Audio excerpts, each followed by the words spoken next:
Welcome back to My Big Fat Mess. I'm Anthony Ferraro, and today we're doing something a little bit special. We're going to make some handmade pasta. But we've got the king of handmade pasta. I'm with Giuseppe Zumbo from Unetto di Pasta. Now, Giuseppe. Yes. Any relation to the pastry Zumbo? Look, I'm sure he gets asked quite a lot if he's related to the pasta master. I like it. But there's no relation. Now look, he is a brilliant pastry chef and more. He's probably the, let's say the pastry master, and I'm the pasta master. I like it. Some pasta master.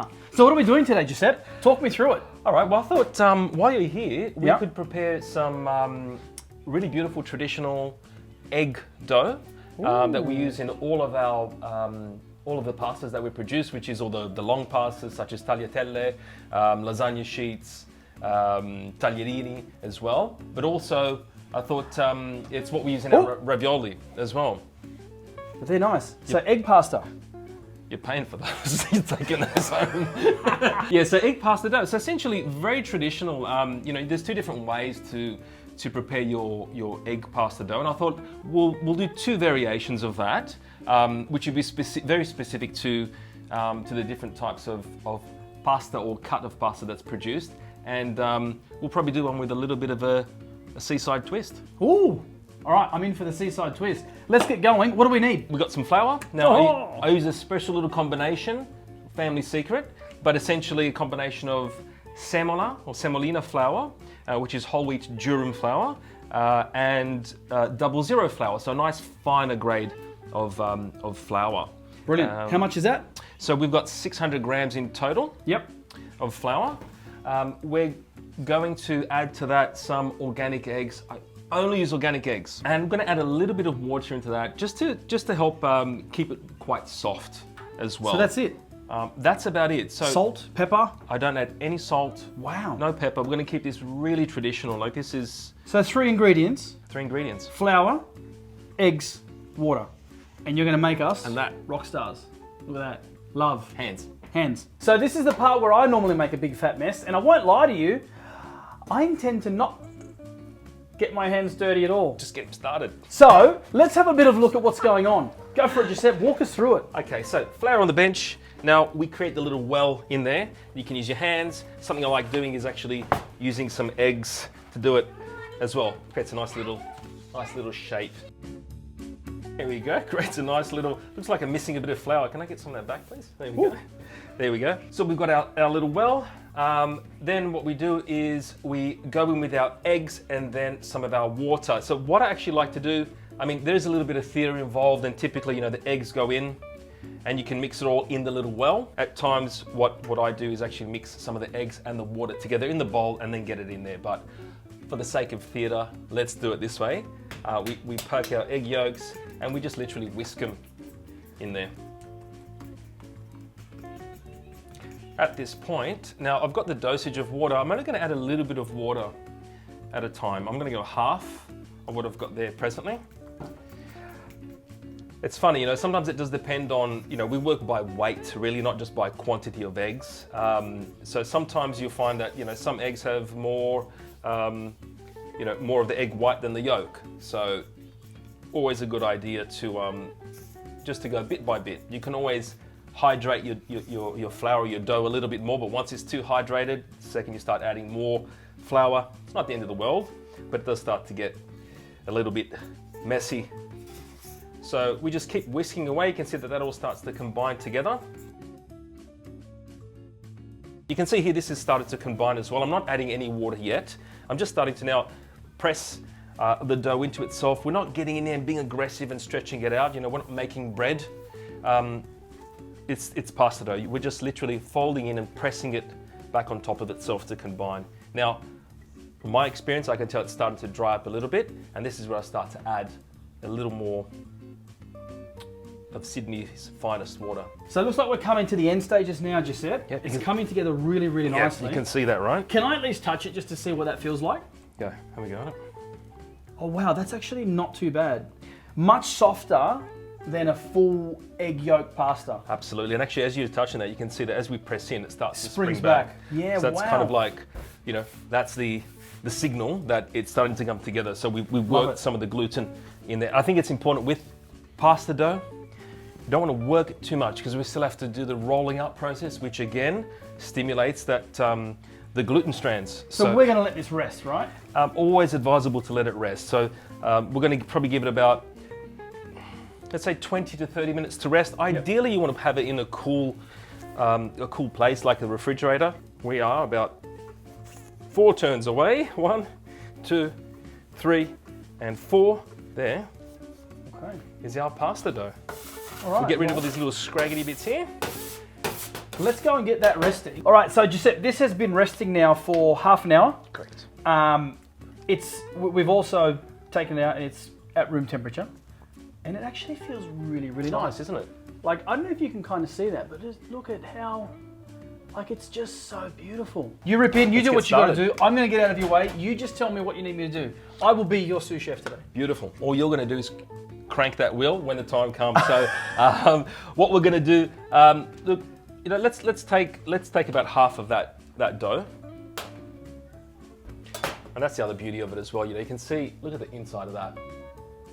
You know, you can see some of the little bubbles that have formed as well. Now we're going to place this in a nice little airtight area so that it doesn't dry out. That's all important. I'm going to head over to the machine here. We've got our flour at the back, and essentially we're going to start laminating or rolling this out into a beautiful, silky, thin sheet. Pop a bit of flour down on the bench. It's so soft and malleable, pliable as well. Literally, I'm just going to press into it with my fingers. I could use a rolling pin as well, but I was going to say, so no, I mean, it's not necessary, is it? you can use a rolling pin, absolutely, to kind of assist with the process. But this is so soft That's great. that we can just do it that way. So we'll start off. These beautiful machines, they've got a setting that goes from thickest through to thinnest. This one's electric, not because I'm lazy, okay, just because I've got so much pasta to make.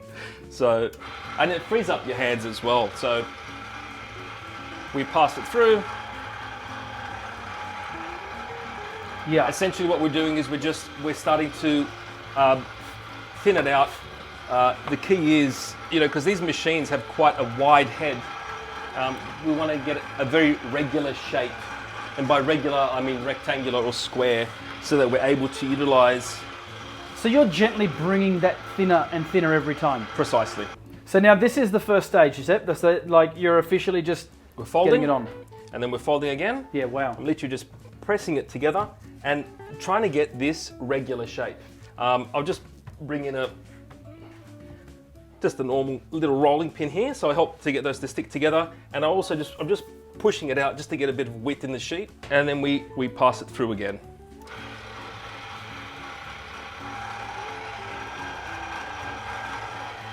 As you can see, that's what we want to try and get. We want to try and get it as regular as possible with fairly flat edges.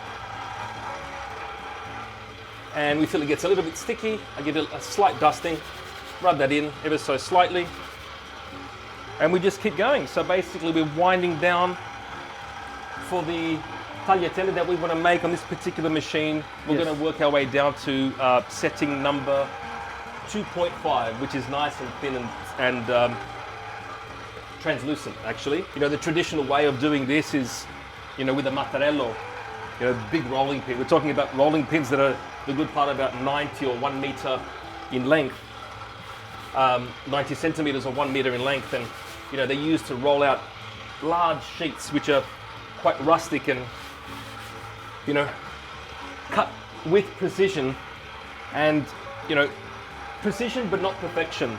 I think that's really what the art of hand making is about.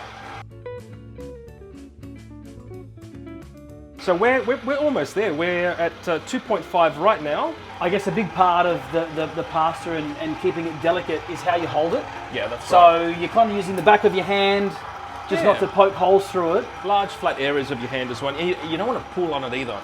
So you just kind of allow it to do its thing. So we're just dusting top and bottom. Yeah, we're just going to dust a little bit because we want to pass it through one last time. It feels beautiful, doesn't it? It feels really cool, but I'm really scared that I'm going to rip holes in it. Let's cut a length of this. Yes. Just very simply with a knife. And if you want to show, Oh, I'd love to. just hold it up. It is like a like a veil, really. You can see It the lights is. passing through it. I mean, you can even see, like, it almost looks like a second or a third skin, and my fingers is like, you can see the skeletal behind it. I mean, look at that. It is just fantastic. And it's really, really, really beautiful. Feels really, really nice. There we go. So we've What's just next, cut, Chef? look, just really roughly cut lengths. They're not all the same length here. I think we're just working with the time that we have. Yes. And we're going to pass through the cutters here now on this particular machine. Traditionally, what I'll show you is how it was done traditionally. We'll do this one here perhaps after we cut those up, so you get to see how it was done traditionally and how you kind of do it with the machine. So even if you don't have a machine and you're only armed with a rolling pin, a knife, or even a cutting wheel, it's really easy to do. The difference is with the rolling pin, you'll probably be the one that stands out from the crowd because you would have had bigger shoulders and arms after the intense workout. And the reason for the dusting is we want to dry it out so it doesn't stick to the wheels. To the Now, do we do top and bottom, Giuseppe? Yeah, even just give it a little bit, turn it over a little. Yep. Even this is fine. You're going to get long stretched out bits. Absolutely fine. That's still very, very much edible and very, very much tasty. So I've got to go backwards now, don't I? That's right. You're just pulling it towards yourself. Let's do I'm going to it. keep my fingers clear. And in it goes.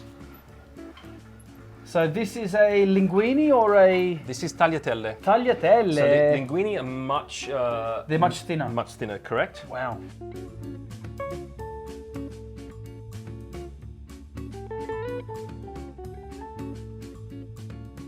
So Little cooking time for this kind of stuff, are we still looking at the 4-5 minute mark tops for al dente, or? Tell you what, if we were to drop this straight in the pot right now, Yep. we would be under 2 minutes. Wow. That's how quick it is. Under 2 minutes. You'd probably want to take it out at the minute 30 mark, pop it in your pan, toss it through. If it's got an extra 15 to 20 seconds in that pan, it's going to absorb any of the sauces as well. Yeah, brilliant. And it is absolutely beautiful. Obviously, it's going to take in some water, so it's going to hydrate a little, and it's going to slightly increase in width and slightly in thickness. Now we're going to do something a little bit special. Well- You're going to show us how you would normally do it without the machine. That's right. So without the machine, now without the machine, you probably have quite an irregular sheet. Yes. Here we've got a fairly linear or regular shape. Usually, you can imagine if they're rolling out a ball of dough, Yes. you're going to end up with one large circle, and then they just fold it into itself and cut from there. But look, what's important is that this gets quite a nice dusting. So what we're going to do is we're going to fold this in on itself. Yes. We're going to stop halfway and bring this one here into there as well.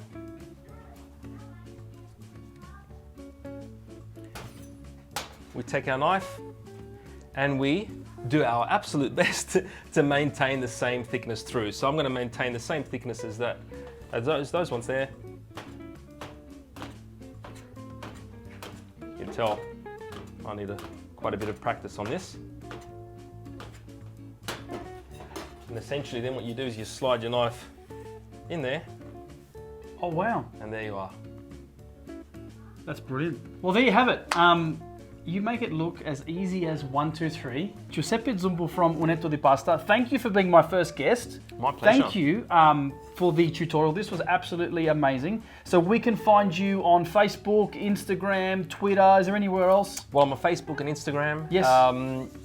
I'm also, now the website's coming up shortly, which is pretty exciting. Fantastic. And it's more so just to help our customers to streamline, their ordering process. Give them a real insight into who we are and how we produce these beautiful little delicate ribbons of goodness and ravioli. Fantastic. Well, thank you so much. Thanks for having All right, me. guys, we've made a big red hot mess.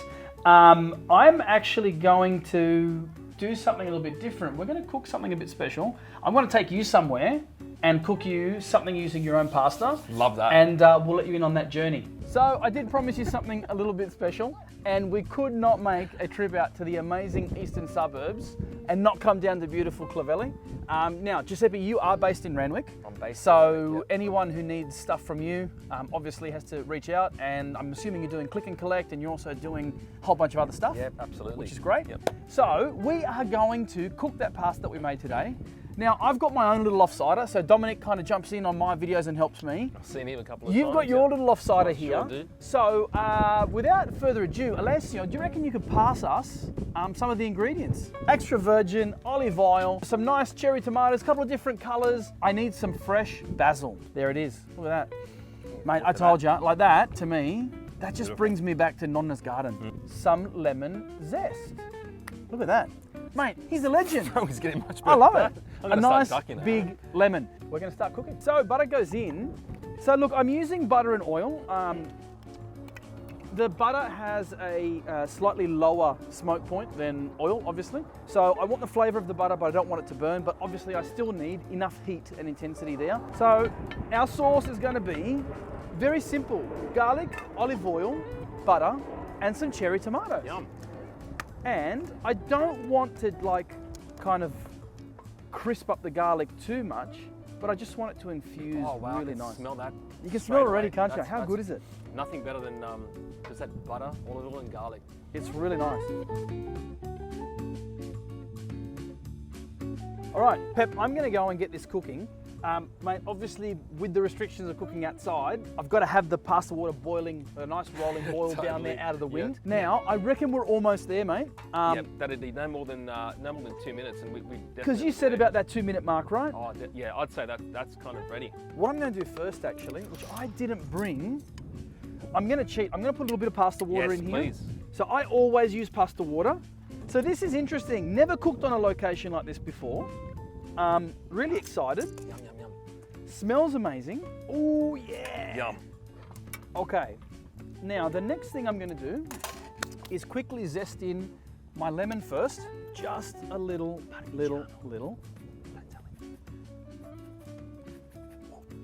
And then I'm gonna grab my basil. Oh, here we go. And I'm just gonna rip that through. Then a little bit of a stir. So I put my basil and all this stuff in last because I want the freshness, I want the oils to be unlocked, and I don't want it to be black or bitter. And then last but not least, mate, do you want to do the honors? Parmigiano Reggiano. Can you shield us? Because I can feel this wind.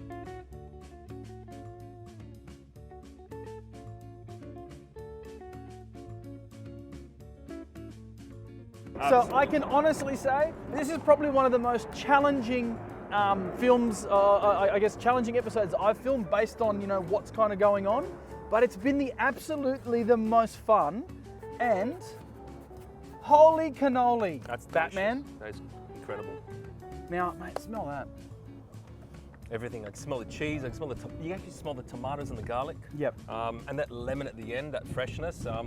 You know, Look, summer. I don't know what to call this. I'm going to call this Eastern Suburbs Tagliatelle, Unetto style. Mate, thank you for the collaboration. This has been awesome. Look, have a look at that. This is to die for. We're going to enjoy this. I hope you guys have enjoyed this video as much as we've enjoyed making it. Let's enjoy eating it. Did we bring forks? I hope we did. We're going to go see if we can find some Find forks. some forks. Buon appetito, guys.